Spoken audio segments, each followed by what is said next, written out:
ayında açılacak öğretmenlik meslek akademisinde aday öğretmenlere 23.000 Türk lirası gibi bir maaş ödeyeceğini duyurmuştu. Kamuoyunun da malumu, Diyanet Akademisi adayları için de benzer bir düzenlemeye gidilmesinin uygun olacağını biz düşünüyoruz. Neticede onlar da aday eğitimci, bunlar da aday eğitimci. Bir kolu Milli Eğitim Camiası'nın mensubu, bir diğer kolu da Diyanet mensubu eğitimciler neticede ve statü olarak aynı pozisyondadırlar.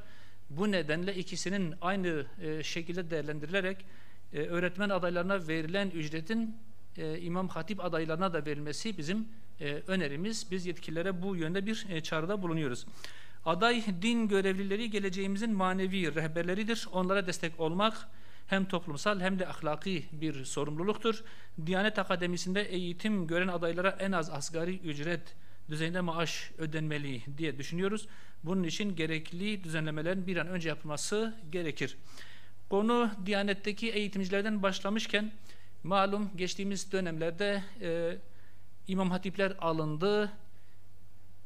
KPSS'de yani DHP'de yeteri kadar sınav alan ve mülakatlarda da şartları yerine getirip uygun puanları alan ancak atanamayan, yedeğe alınan 2300 dolayında İmam Hatipimizin mağduriyetlerinin de unutulmaması gerektiğini bu vesileyle bir kez daha hatırlatmış olalım.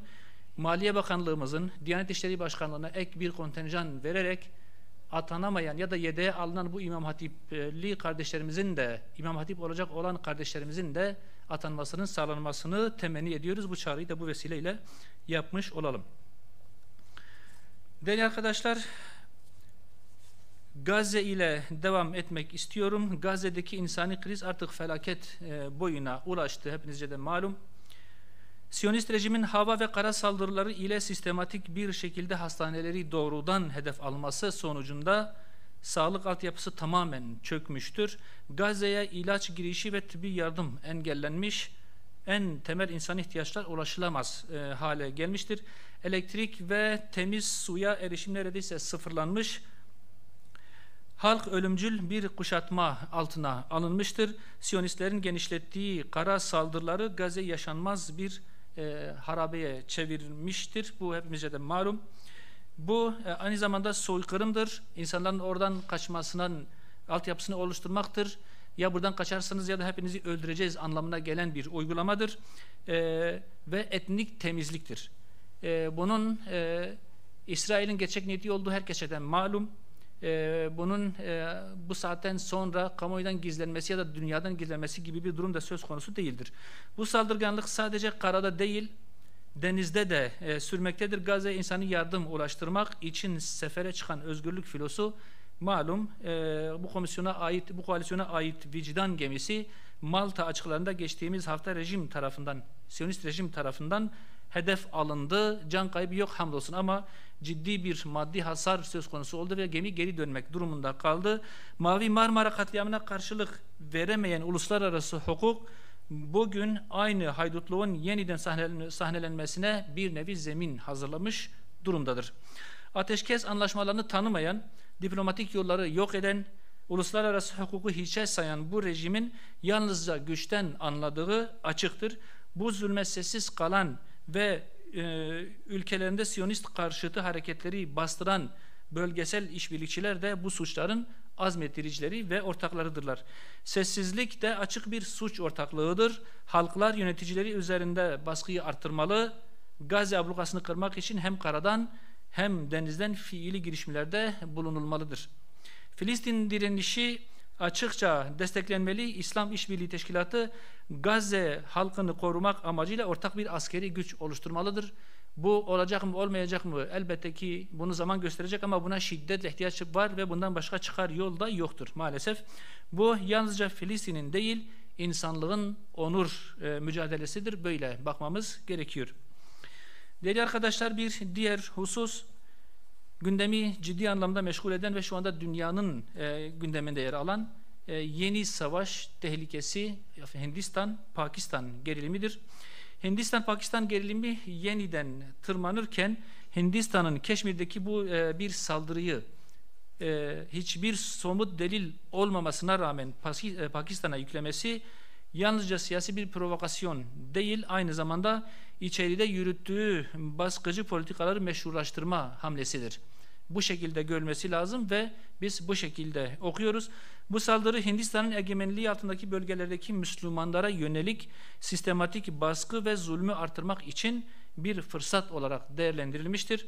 Son dönemde Hindu milliyetçi grupların Müslümanlara yönelik şiddeti ciddi biçimde artmış. Bu saldırılar büyük ölçüde cezasız bırakılmıştır. Değerli arkadaşlar, camiler kapatılmakta, Müslümanların mülklerine el konulmakta, sistematik ayrımcılık ve sürekli saldırılarla baskılar artırılmaktadır. Bu durum Hindistan'ın Müslüman nüfusu sindirme politikasının devlet eliyle sürdürüldüğünü açık bir şekilde ortaya koymaktadır. Ancak bu olay bir kez daha göstermiştir ki değerli arkadaşlar, dünya genelinde zulme uğrayan Müslümanların haklarını koruyacak etkin ve organize bir İslami birlikten maalesef yoksunuz. Bu yoksunluk beraberinde diğer bütün şu anda izlemekle yetindiğimiz olayların gelişmesine, meydana gelmesine de sebep olmaktadır. Gazze'de yaşanan da, Hindistan'da yaşanan da aynı durumdur.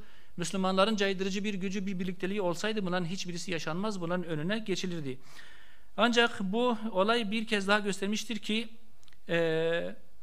ümmetin şiddetle böyle bir yapılanmaya ihtiyacı var. Bunun yapılması için herkes eline geleni yapmalı ve arayış içerisine girmelidir. Bu sağlanmadığı müddetçe bu tür haksızlıkların, zulümlerin, soykırımların, etnik temizliğin önüne geçmek imkansızdır. Küresel emperyalist sömürgeci güçlere karşı İslam dünyasında ümmet bilincinin yeniden canlandırılması ve kolektif bir direniş hattının inşa edilmesi artık kaçınılmaz bir durumdur. Değerli arkadaşlar, bu genel iç ve dış gündeme dair konularla birlikte bir yerel soruna da değinmek istiyorum.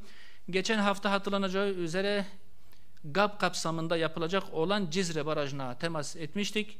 Bunun bir an önce başlatılması ve kuraklıkla boğuşan o geniş vadilerdeki, o geniş ovadaki arazilerin suya kavuşturulması ihtiyacına değinmiştik. Bu hafta aldığımız bir bilgi, meydana gelen bir gelişme bizi derinden üzmüştür. Cizre Barajı'nın HES ve sulama barajı olduğunu ifade etmiştik daha önce. GAP projesi kapsamında zaten düşünülen ve programa alınan şekil buydu. Ancak son aldığımız bilgiye göre sulama projeden çıkarılmış, sadece HES olarak bırakılmış. Yani sadece elektrik üretilecek, ancak o geniş verimli araziler sudan yoksun bırakılacak. Bu o bölgeye yapılacak çok ciddi bir haksızlıktır. O insanlarımıza bunun yapılmaması lazım. Sayın Cumhurbaşkanı'na, Sayın Tarım Bakanı'na bu noktada bir kez daha çağrıda bulunuyoruz. Bizim bölge insanımıza bu yapılmamalıdır. O verimli araziler sudan mahrum bırakılmamalıdır ve orada yaşayan çiftçiler ağır maliyetlerle yüklü, çok büyük enflasyon rakamları altında ezilerek çiftçiliği, tarımı bırakmalarına sebep olunmamalıdır. Bu uygulama, daha doğrusu alınan bu karar bir kez daha gözden geçirilmeli ve sadece HES olarak düşünülen barajın ya da revize edilen projenin eski haline döndürülerek hem HES hem de sulama barajına döndürülmesi lazım. Bu oradaki toplumun beklentisi. Bir haftadır oradaki üreticiler, çiftçiler, sanayi odaları, ticaret odaları her gün bu yönde baskı yaparak, taleplerini ileterek bu projenin bir kez daha eski haline döndürülmesini talep ediyorlar. Biz de bu taleplerini bu kürsüden ifade etmiş olalım. O bölge, o verimli araziler sudan mahrum bırakılmasın diyoruz. Teşekkür ederim.